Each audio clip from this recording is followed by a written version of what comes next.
እጅግ በጣም ያሳዝናል። በበጎ አድራጎት ስራው የሚታወቀውና በሚሊዮኖች የሚቆጠሩ ተከታዮች ያሉት ማስተር አብነት ከበደም የብዙዎችን እንባ ሲያብስ ከቆየ በኋላ መታመሜን ሰምታችሁ በጣም ብዙ ሰዎች እየተጨነቃችሁ ነው።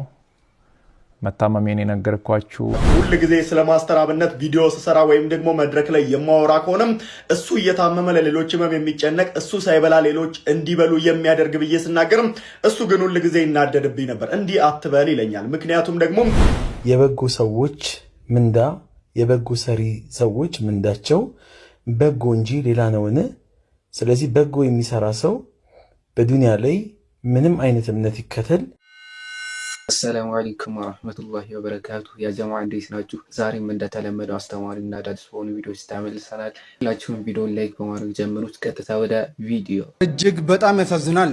በበጎ አድራጎት ስራው የሚታወቀውና በሚሊዮኖች የሚቆጠሩ ተከታዮች ያሉት ማስተር አብነት ከበደም የብዙዎችን እንባ ሲያብስ ከቆየ በኋላ አሁን ራሱ ባልታወቀ ከባድ ህመም እየተሰቃየ መሆኑን ተናገረም። ችግረኞችን ለመርዳት ገንዘብ እያሰባሰበ ዝም ብሎ መቀመጥ እንደማይችል የሚናገረው ማስተር አብነት በቅርቡ ብቻ 30 ሚሊዮን ብር በማሰባሰብ 5 ሰዎችን ለሕክምና ወደ ህንድ መላኩንም ገልጿል። ሆኖም አሁን የያዘው ህመም በምርመራ የማይገኝና ራሱን እያጣና በስለንቦና እየተጎዳ መሆኑን ገልጿል።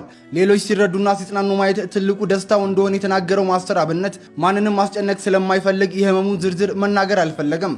ይልቁንም የውስጤን በሽታ ፈጣሪ እንደሚያድነኝ ያምናለሁ በማለት የኢትዮጵያ ህዝብ አባቶችና እናቶች እንዲጸልዩለት ተማጽኗል። ወንድማችን በሙሉ ጤንነት ተመልሶለት በሙሉ አቅሙ ወደ ስራው እንዲመለስ መልካም ምኞታችን ነው። ፈጣሪ ረጅም እድሜና ጤና ይስጥክ። በቅርቡም ተሽሎክ እንደምናይክ ባለሙሉ ተስፋ ነኝ። ሰላም እንደምን ቆያችሁ? መታመሜን ሰምታችሁ በጣም ብዙ ሰዎች እየተጨነቃችሁ ነው። መታመሜን የነገርኳችሁ እንድትጨነቁ ፈልጌ ሳይሆን እንድትጸልዩልኝ ስለሚፈልግ ነው።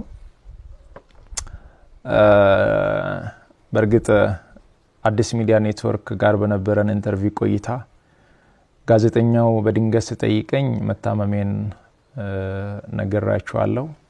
አሁንም ቢሆን ሁላችሁም በየእምነታችሁ እንድትጸልዩልኝ እፈልጋለሁ። ህመሙ የጀመረው አሁን አይደለም፣ ተላምደናል። ዛሬ 1 ዓመት ከ5 ወር አካባቢ የሚሆን ይመስለኛል። ያኔ ጎፋ በመሬት ናዳ ምክንያት ወገኖቻችን በሞቱ ጊዜ ለማገዝ እዛ ነበርኩኝ።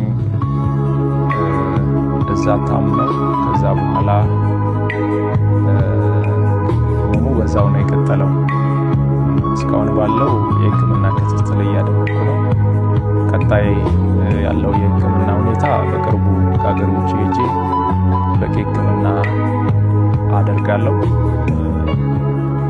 ህክምና ብቻ ሳይሆን በዚህ ሰዓት ለኔ የሚያስፈልገው ኢትዮጵያ እናቶች፣ ኢትዮጵያ አባቶች፣ ወጣቶች ሁላችሁም በየእምነታችሁ እንድትጸልዩልኝ እፈልጋለሁ። መሰጠት ጸጋን ፍቅር በተሞላው ጽናት የታደልከው አንተ ያገር ወጋግራ ሀገር ህዝቤን ባዩ በወጀብ መካከል ሰንደቅ ወገኖችን እያሳከምን ፈተና ማይፈታ ስቃይ የማይረታ ከኔነት የወጣ ስለሌሎች ብለ በዚህ ሰዓት የቁርጥ ቀን ቆራጥ የጭንቅ ቀን ደራሽ የሰላሙ አንጋሽ የዜጎች እንባባሽ ነገሮች ለኔ ምንም ነገር አያስፈልገኝ። በሞትህ አኗሪው ስለ ኢትዮጵያ መናኝ ውለታ የማትቆጥር ሰርተ ማትል በቃኝ።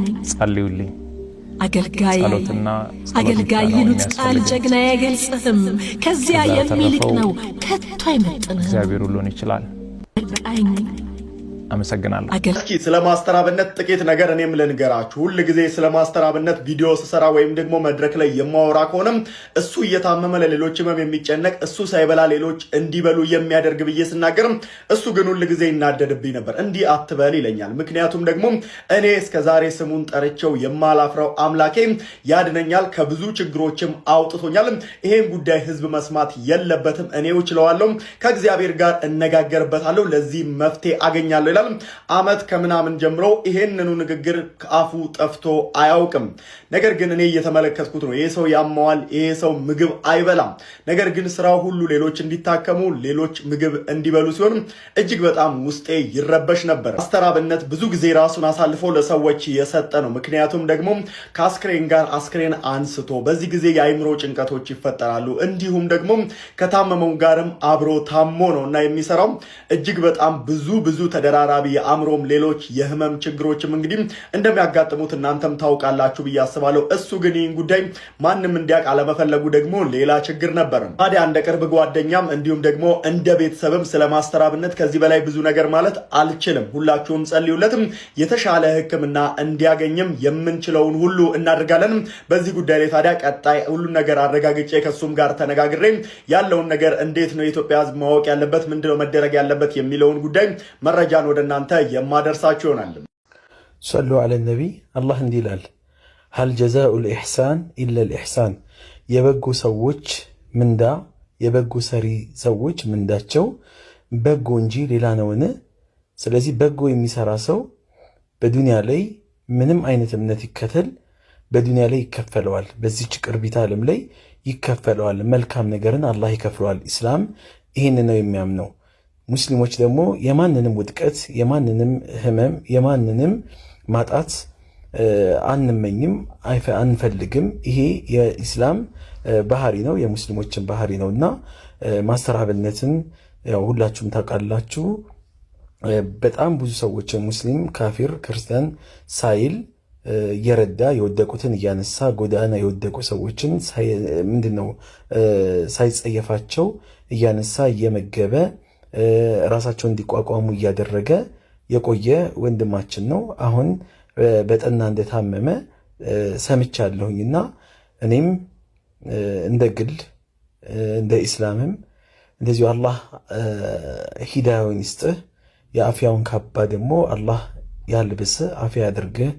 አፍያ አድርጎ አንተን የሚጠብቁ ብዙ ጎሮሮች አሉ። አንተን የሚጠብቁ አላህን ምክንያት ሰበብ አንተን አድርጎ አላህ ብዙ ጎሮሮች አሉ፣ ብዙ ቀዳዳዎች አሉ፣ ብዙ የፈረሱ ቤቶች አሉ፣ ብዙ እንባ ያቀረሩ አይኖች አሉና ለነሱ ደግሞ አላህ አንተን ሰበብ አድርጎ የምትደርስላቸው አላህ ያድርግህ። ቅድሚያ ግን ያንተን አፍያ አላህ ይመልስልህ። ሰላም አለይኩም ወራህመቱላሂ ወበረካቱ። ሁላችሁም ለማስተር አብነት አላህ ሱብሓነሁ ወተዓላ ጤናውን እንዲሰጠው ዱዓ አድርጉለት። ማስተር አብነት ማለት ሃይማኖት፣ ብሔር፣ ዘር፣ ቀለም ሳይለይ ሰዎችን የሚረዳ ነው። ደግሞ እንግዲህ እኛ ሙስሊሞች የምንወደውን ሰው እስልምናን ተመኙለት ተብለናል። አላህ ሱብሓነሁ ወተዓላ ሂዳያውንም እንዲሰጠው ዱዓ አድርጉለት። አይዞን ምንድነው እንደዚህ ማዘን? ምንድነው እንደዚህ መተከዝ? ትንሽ ብቻ ታገስ፣ ትንሽ ብቻ። ነቢዩላህ ያዕቁብ ከልጃቸው ዩሱፍ ጋር ለ40 ዓመታት ያህል በተለያዩበት ጊዜ ላይ አላህን ጠየቁ። ያ ረቢ አማ ተርሐም ضዕፊ አማ ተርሐም ዘለቲ አማ ተርሐም ኪበር ሲን እያሉ አላህን ጠየቁት። ከዛ በኋላ አላህ ዋህይ ያወረደና ወህወ ነቢዩ ሙከለም ፈቃል ያ ያዕቁብ ወዕዘቲ ወጀላሊ ወርቲፋኢ ዐለ ናሲ ለው ካነ ዩሱፉ መይተን ለአሕየይቱሁ ለክ። ያ ያዕቁብ እንዴ በልቅናዬ በግርማ ሞገሴ በከፍታዬ ይሁንብኝ ዩሱፍ እንኳን ጠፍቶ አይደለም ሞቶ እንኳን ከለቀሰቅስልሃለሁ አላቸው። ግን ትንሽ ታገስ፣ ትንሽ ብቻ። ፈሰብሩን ጀሚል፣ ትንሽ ብቻ ታገስ። ትንሽ ነው የሚቀራችሁ። ወበሽር الصابرين ትንሽ